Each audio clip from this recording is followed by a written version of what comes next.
بسم اللہ الرحمن الرحیم۔ السلام علیکم۔ روزانہ واقعات سننے کے لیے اس چینل کو سبسکرائب کریں۔ حضرت احمد بن سعید رحمۃ اللہ علیہ اپنے والد محترم سے نقل کرتے ہیں، ایک گاؤں میں ایک عبادت گزار خوبصورت اور نیک سیرت نوجوان رہتا تھا۔ وہ اپنا زیادہ تر وقت مسجد میں گزارتا اور ہر وقت یاد الہی میں مشغول رہتا۔ ایک مرتبہ ایک حسین و جمیل اور عقل مند عورت نے اس کو دیکھ لیا۔ دیکھتے ہی اس پر عاشق ہو گئی اور اس کے خیال میں گم رہنے لگے۔ بالآخر جب محبت شدت اختیار کر گئے تو وہ راستے میں کھڑی ہو گئی۔ کچھ دیر کے بعد وہ نوجوان مسجد کی طرف جاتا دکھائی دیا۔ وہ اس کی طرف لپکی اور کہا، نوجوان، میں تجھ سے ایک بات کرنا چاہتی ہوں، میری بات سن لو، پھر جو چاہے کرنا۔ اس شرم و حیا کے پیکر نوجوان نے جب ایک غیر محرم عورت کی آواز سنی تو اس کی طرف متوجہ نہ ہوا اور نگاہیں جھکائے تیزی سے مسجد کی طرف بڑھ گیا۔ جب مسجد سے گھر کی طرف آنے لگا تو وہی عورت ملی اور کہنے لگی، اے نوجوان، میری بات سن، میں تجھ سے کچھ کہنا چاہتی ہوں۔ نوجوان نے نگاہیں جھکائے جواب دیا، یہ تہمت کی جگہ ہے، میں نہیں چاہتا کہ لوگ مجھ پر تہمت لگائیں۔ عورت نے کہا، واللہ میں تیری حالت سے اچھی طرح خبردار ہوں، لیکن میں اپنے نفس کے ہاتھوں مجبور ہوں۔ میں خوب جانتی ہوں اتنا معمولی سا تعلق بھی لوگوں کے نزدیک بہت بڑا ہے۔ تو جیسے نیک خصلت اور پاکیزہ لوگ آئینے کی طرح ہوتے ہیں، چھوٹی سی غلطی بھی ان کو داغدار بنا دیتی ہے، لیکن میں کیا کروں، میں بے بس ہوں۔ میرے دل کا حال یہ ہے کہ ہر وقت تیری یاد میں تڑپتا ہے اور میرے جسم کے تمام اعضاء تیری ہی طرف متوجہ ہیں۔ نوجوان اس کی بات سن کر کچھ کہے بغیر اپنے گھر کی جانب چلا گیا۔ گھر جا کر اس نے نماز پڑھنا چاہیے، لیکن اسے خشوع و خضوع حاصل نہ ہو سکا۔ بالآخر اس نے ایک خط لکھا اور باہر آیا تو دیکھا کہ وہ عورت اسی جگہ کھڑی ہے۔ نوجوان نے جلدی سے خط اس کی طرف پھینکا اور واپس چلا گیا۔ عورت نے خط اٹھایا اور بےتاب ہو کر پڑھنے لگی۔ خط میں لکھا تھا، اللہ کے نام سے شروع کرتا ہوں۔ اے عورت، یہ بات اچھی طرح ذہن نشین کر لے کہ بندہ جب اللہ کی نافرمانی کرتا ہے تو اللہ پاک اس کو درگزر فرماتا ہے، جب دوبارہ گناہ کرتا ہے تو اللہ پاک اس کی پردہ پوشی فرماتا ہے، لیکن جب بندہ اتنا نافرمان ہو جاتا ہے کہ گناہوں کو اپنا اوڑھنا بچھونا بنا لیتا ہے تو اللہ پاک اس سے سخت ناراض ہو جاتا ہے، اور اللہ کی ناراضگی کو زمین و آسمان، پہاڑ و شجر و حجر کوئی بھی چیز برداشت نہیں کر سکتی۔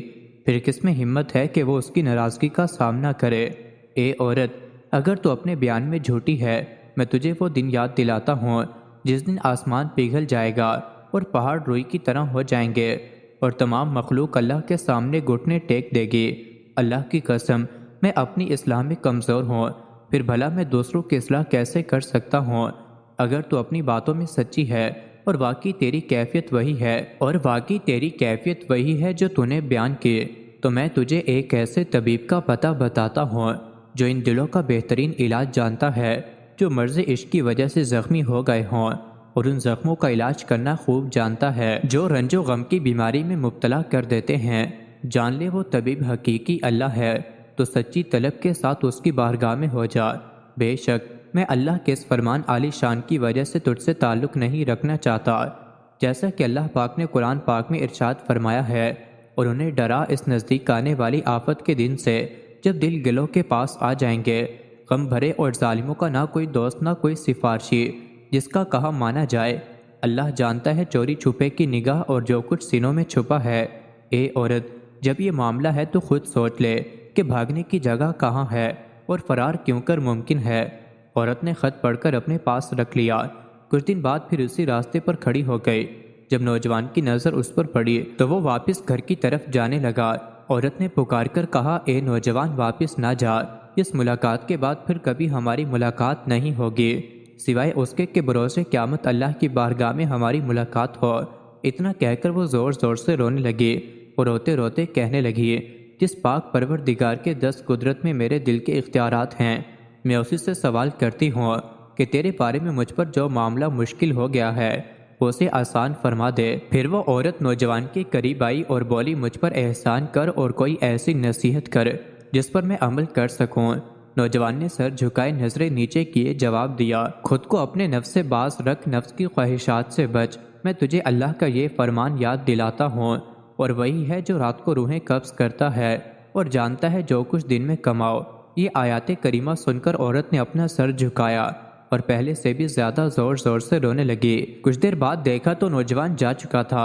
وہ عورت اپنے گھر چلی آئی اور پھر عبادت و ریاست کو اپنا مشغلہ بنا لیا۔ ہر وقت یاد الہی میں مشغول رہنے لگی۔ جب بھی یاد آتی اس کا حق منگوا کر آنکھوں سے لگا لیتی۔ ایک مرتبہ کسی نے پوچھا تجھے اس طرح کرنے سے کیا ملتا ہے؟ وہ کہنے لگی میں کیا کروں، یا میرے لیے اس کے علاوہ کوئی علاج ہے؟ وہ دن بھر یاد الہی میں مصروف رہتی، جب رات ہوتی تو نوافل ادا کرتی اور بالآخر اسی طرح عبادت و ریاست کرتے کرتے اس جہان فانی سے رخصت ہو گئی۔ مزید ایسی ہی ویڈیوز کے لیے چینل کو ضرور سبسکرائب کریں۔